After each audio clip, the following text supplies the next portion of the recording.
So good morning, everybody. Thank you for coming to practice this morning. And Jane, thank you very much for your Moment World talk just now. You know, what Jane was talking about was a line out of the Diamond Sutra. Past mind can't be grasped, present mind can't be retained, and future mind. So what that points to is that not only is the past dead and the future is just a dream, but even right now went by, which is, you know, the point of Jane's talk. So even if you think you got something right now, boom, it's gone. So that's everything's coming and going. So if you have a want mind, I want something, it's never going to be satisfied. So Zen means keeping this just now mind, or living in this moment world, and that's where our true self can actually function to help other people. So thank you for your talk, Jane. This morning, I was part of a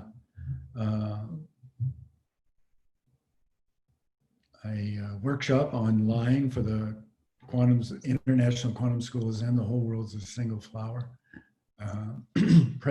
panel presentation. And there were over 700 people there, which was amazing, you know, that many people can show up online and participate. So even though mostly, to my mind anyway, this pandemic is a downer, it also has a few pluses to it, and one of the pluses is all of us getting together and practicing and together online. So that really shocked me. That blew me away, but it was good to do it and good to see all of those.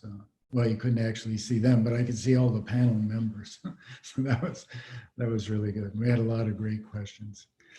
So are there any questions this morning about what Jane said or about Zen? Anything is fine.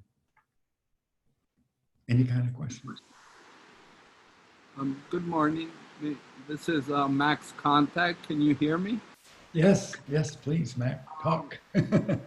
Very, very appropriate Jane's talk, and that you referenced the panel this morning. And I was left with a big question after the teacher from Seattle talked about the 13th gate, where the rubber actually hits the road. Can you maybe comment on that or direct us? Because he was very clear, your practice, there's no division between your life and your practice. But at some point, your practice has to be real in the world with other people. Mm-hmm. So, yeah, when he answered that way, I was kind of shocked because he used an American idiom, right? When the rubber hits the road. I don't know how many people in the world got that one, but that's where the rubber hits the world is in this moment, right? So Zen teaching is to always become one. So that means become one with your circumstance just now. So as I think as Lurch Popesanim, the teacher there in Seattle, mentioned, it's about waking up just now. So maybe you're washing dishes, maybe you're driving your car, maybe he's playing music. He's a jazz musician who teaches online. So whatever that is, moment to moment in your life, it's your job to become one with that. So this becoming one means letting go of your idea about good and bad. So that's what Jane was talking about, right? Oh, my week was terrible. Or, oh, my work was wonderful. This is really it, right? So everybody knows and everybody directly experiences that this stuff is coming and going.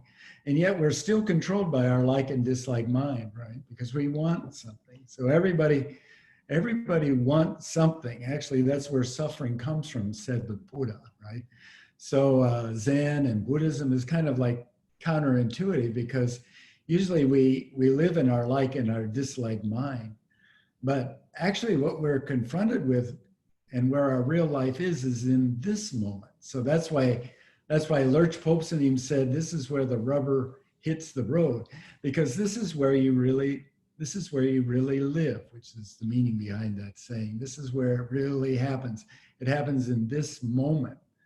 So the Diamond Sutra says this past mind, you can't, it's dead. The future mind is just a dream. And the present mind, well, it already went by. So the meaning behind that is that the only place you can help you or help anybody else or live your life even is just in this moment. So that's moment world, or what we call just now mind. That's what Zen Master Dae Kwang called just now mind. So this is our actual experience, which goes beyond your idea, whatever it is. Now, there's nothing wrong with having an idea. You just don't want to be attached to it. So in this moment, you let go of your thinking. It doesn't mean you get rid of your thinking. It means you're not attached to it. So thinking is always rising in your mind, right? It comes and goes like waves. Sometimes it isn't there much. The plants behind me are green. Okay, good. Matt's asking me a question. Okay, good. So, but that thinking should not control this moment. If it controls you, you're in trouble. If you can let go of it, yeah, maybe you like it, maybe you don't like it. So what? Don't attach to it. So that's during the panel this morning, I said you have to be able to use your good karma and your bad karma both to help the world. So your bad karma is all the bad crap you do, and your good karma is, oh, wow, it's wonderful, all the good things I do. So that's not good or bad, actually. That's just the normal function of your body, of your mind. The important thing is to let go of it so you can become one with right now. So that's where the rubber hits the road, is just now. And it's always just now, except that just now went by already. Okay? Any other questions?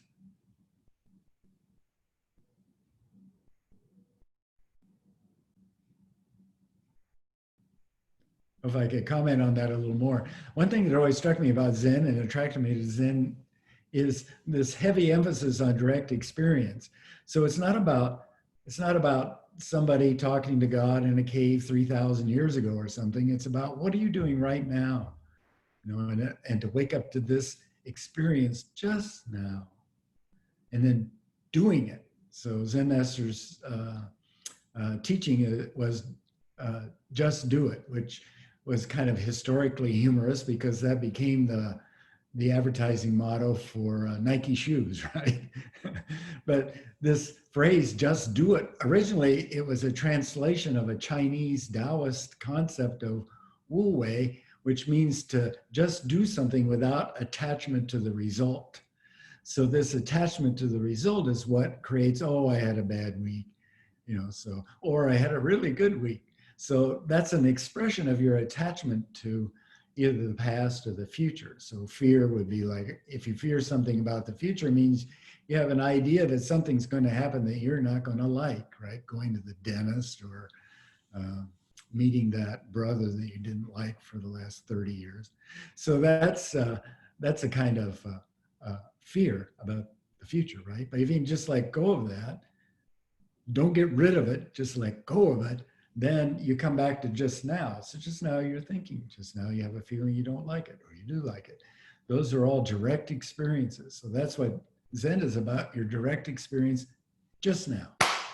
So when we make that sound, what it does is that that's an experience just now. It's direct. Everybody had it.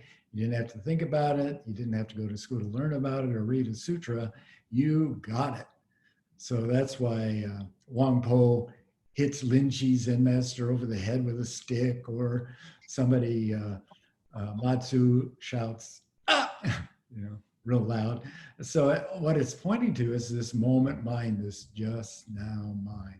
So that is our life. Now we can think it's something else, and that's no problem, but just don't attach to that thinking. In fact, you can use that thinking to help people in this moment. So that's why Zen Master Dae Kwang said, use your good karma and your bad karma to help the world. So you can only do that in this moment. Any other questions? Good morning, Sunim. So, I mean, the way you talk about past mind and present mind, it just makes me think that there is no such thing as present mind. It's just past mind and present mind. Just at a minimum, you've got two things, not three things. Past mind and present mind are really the same thing. Yeah, that's where the notion of emptiness comes from. But emptiness is not emptiness. Emptiness just means that things are always coming and going. So there's no permanent thing, right? So you can just watch your own mind. It's obviously not permanent. That's what Jane was talking about. So just don't attach to any of it. That's the important point. Then if you're not attached, you come back to just now. Well, I'm thinking this, the floor is brown, Zoom is on, and you're listening to me talk, and just before that I was listening to you talk. So that's our moment world. That's our just now mind. That's also our just do it mind if you're not attached. So this thinking mind makes good and bad.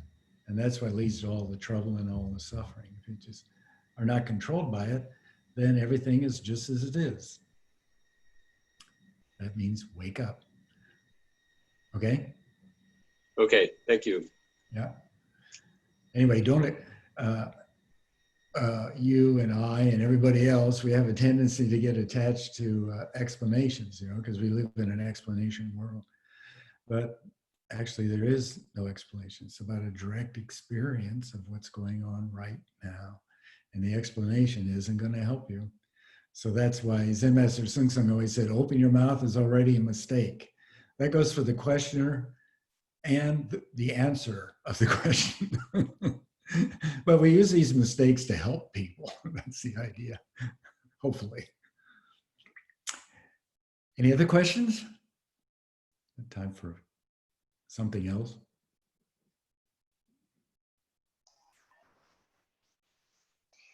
Hello, Zen Master. It's good to see you again. Wow, it's late where you are. Yes, it's midnight over here. Sarah's in Singapore. How are you, Zen Master? I'm fine. A little tired. It's already been a long day and it isn't even noon yet.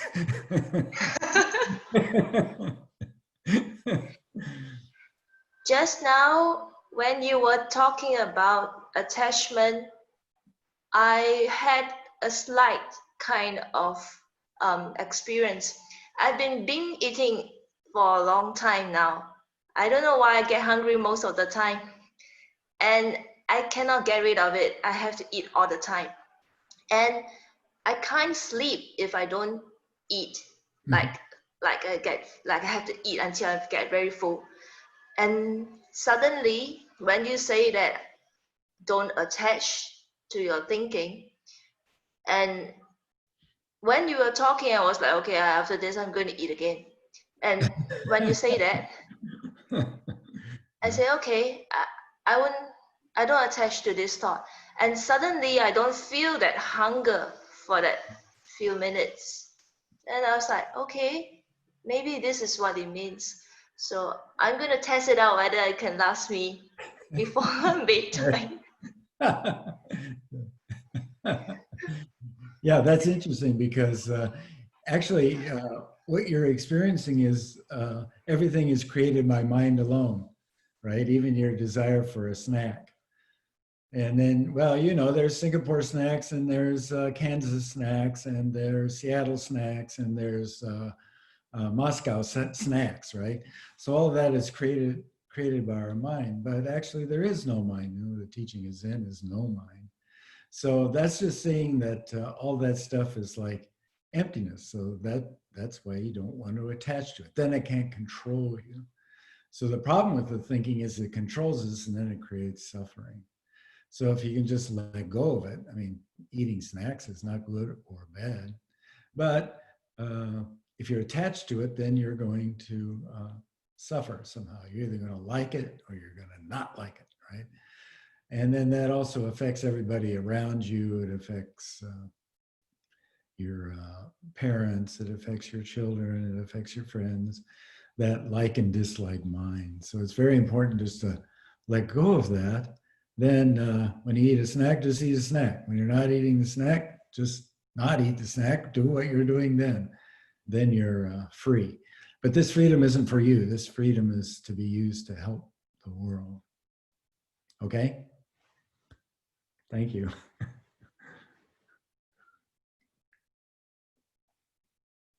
Any other questions? Maybe one more, huh? No? I have a question. Okay. Okay. Okay. Mind makes everything. But I have thoughts, and I keep thinking about things like, I don't know, like I need to vacuum this floor. But where is that thought coming from? I have no idea. Actually, Buddha is famous for not answering certain questions. So one of them is, where do we come from? So the story goes that he while he was practicing, he was able to go back into his past lives, but he only went back 500 lives and he stopped. You know, what?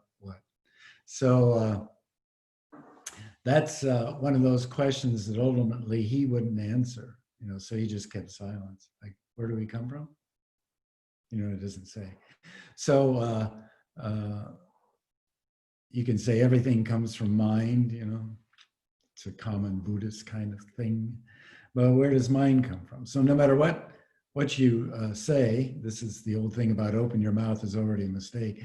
No matter what you say about it, it's going to be wrong. But the important thing is just to see what those words are pointing towards. So definitely the sixth patriarch in the Platform Sutra, I talked about this a little bit this morning. He always says, if somebody says this, you say that. You know, if somebody says there's no mind, then somebody says, oh, everything's created by mind alone. Everybody says everything's created by mind alone, then you say there is no mind. So what that is supposed to point out to you is what you're thinking, your desire thinking mind is doing. So you can let go of it. So it's just a teaching technique. So don't attach to the technique. See what it's pointing towards. So sutras are pointing towards something. Kongan practice is pointing towards something. Even me talking, blah, blah, blah, blah, blah, that's pointing to something.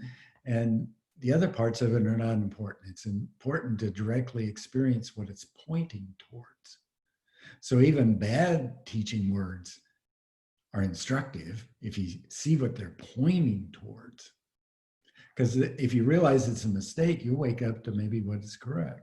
And if it's correct and you don't attach to it, maybe it might even perceive what it is pointing to. So it's very important not to attach to the words. The words themselves are not good or bad. It's the attachment that creates the suffering.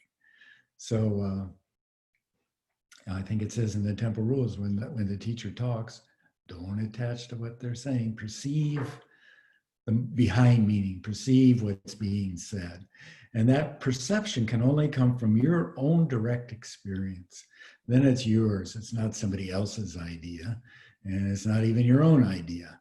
It comes from your guts, right? So Buddha has his gut experience when he sees the so-called star, which was the planet Venus.